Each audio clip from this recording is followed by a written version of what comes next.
Yes, bana, njoo uandamane na mimi uweze kuyafahamu yale ambayo yanajiri kutoka nchini Morocco. Kipi ambacho kimekufurahisha zaidi na kipi ambacho hakijakufurahisha zaidi, lakini ni kipi ambacho kimekuvutia? Binafsi nimevutiwa sana na performance ya wachezaji wa Young Africans, na hapa nataka tuzungumze kuhusu wachezaji wa Dar es Salaam Young Africans pekee na performance yao kwenye michuano ya AFCON 2025 pale nchini Morocco. Tukianza na wanaocheza kwenye kikosi cha timu ya taifa ya Tanzania, lakini pia tukianza na wale ambao wapo kwenye mataifa tofauti, kwa maana kwamba kwenye kikosi cha timu ya taifa ya Mali yupo Djigui Diarra, lakini ukiachana na kwenye kikosi cha timu ya taifa ya Mali alikuwepo Walid Aucho kwenye kikosi cha timu ya taifa ya Uganda, lakini hakupata nafasi nzuri kwenye michuano hiyo, kwa maana Uganda wao waliondoshwa hatua ya makundi. Tuanze na ambao wapo kwenye kikosi cha timu ya taifa Tanzania.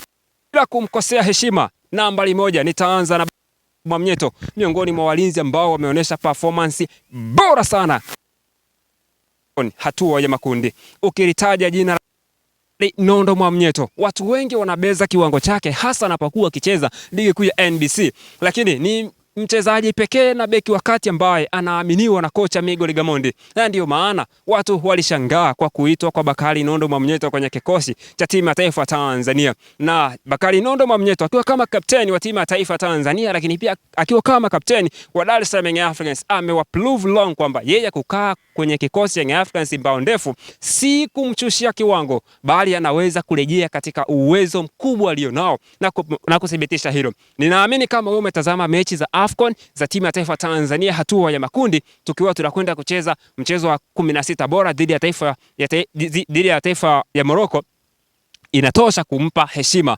Bakari Nondo Mwamnyeto. Lakini ukiachana na Bakari Nondo Mwamnyeto, yupo mwamba anaitwa Ibrahim Abdullah Baka, naye wameonyesha kiwango bora kiasi kwamba aliweza kumdhibiti vilivyo Victor Osimhen kutoka kwenye kikosi cha timu ya taifa Nigeria na klabu ya Galatasaray ya pale Uturuki.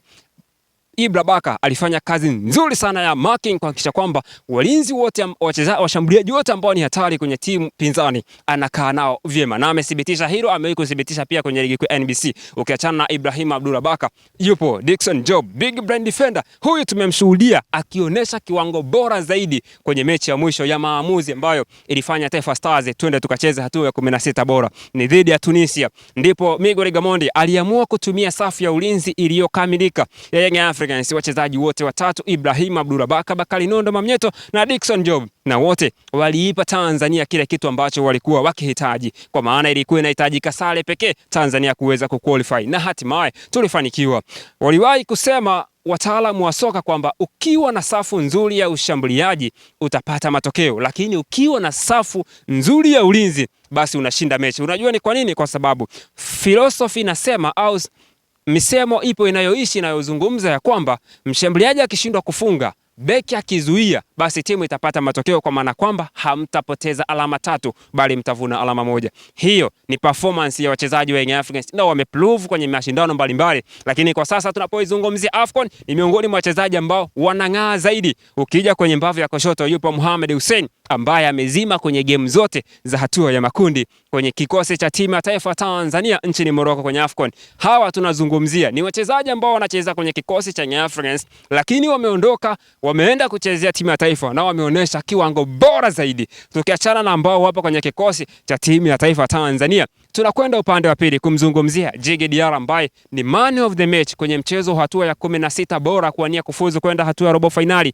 ya AFCON dhidi ya Tunisia, akifuta zaidi ya save 3 za nguvu kwenye dakika 90, akifanya save pia za maana kwenye zile mechi za hatua ya makundi, na kubwa zaidi ni kuibeba Mali mabegani, kwa maana kwamba aliweza kucheza mikwaju miwili ya penati na kuifanya Mali kufuzu kutoka hatua ya 16 bora kwenda hatua ya robo finali ya AFCON, na watakutana dhidi ya Senegali. Utazungumza nini kuhusu kiwango bora alichokionyesha Djigui Diarra, zaidi ya kumpa maua yake na sifa ambazo anastahili? Lakini pongezi pia zinakwenda kwa klabu yake Young Africans, kwa maana kufanya vizuri kwa hawa wachezaji kuna inyenyua pia brand ya klabu kuonekana kwamba ni timu ambayo ina top quality players, na hata watakaporejea kwenda kucheza hatua ya makundi kwenye CAF Champions League, kuna timu nyingi zitakuwa zinawazingatia sana hawa wachezaji wa Young Africans, kwa sababu wataiheshimu pia Young Africans kwamba ni timu ambayo ina wachezaji ambao ni top top quality players, na ukiachana na Djigui Diarra, Ali Diaoucho pekee ambaye aliwahi kuhudumu kwenye kikosi cha Young Africans. Huyu ni legend, sio mchezaji tena wa Young Africans, bali aliwahi kupita kwenye kikosi cha Young Africans. Kwa hiyo kwa sasa ni mchezaji wa Singida Black Stars, hatuwezi kumzungumzia sana, japo anabebwa pia na nembo ya Young Africans nyuma ya mgongo. Hao ni baadhi tu, nimeamua tugusie wale wachezaji ambao wamefanya vyema zaidi kwenye mashindano ya AFCON wakiwa na kikosi cha timu za taifa, kwa maana kwamba ambao wanacheza Taifa Stars na ambao wanacheza kwenye timu zingine. Ukiachana na hao ambao wanacheza Dar es Salaam Young Africans, kwenye kikosi cha Simba ni mchezaji gani ambaye amekuvutia zaidi, ambaye ameonyesha performance nzuri kwenye mashindano ya AFCON licha ya kwamba hawajapata bahati? Lakini tu nikwambie, kila laheri Taifa Stars, kama tulivyowashangaza Tunisia kwa kupata sare na kuweza kuqualify kwenda kucheza hatua ya 16 bora. Leo pia tunakwenda kuishangaza dunia baada ya kuhakikisha wenyeji Morocco tunawatupa nje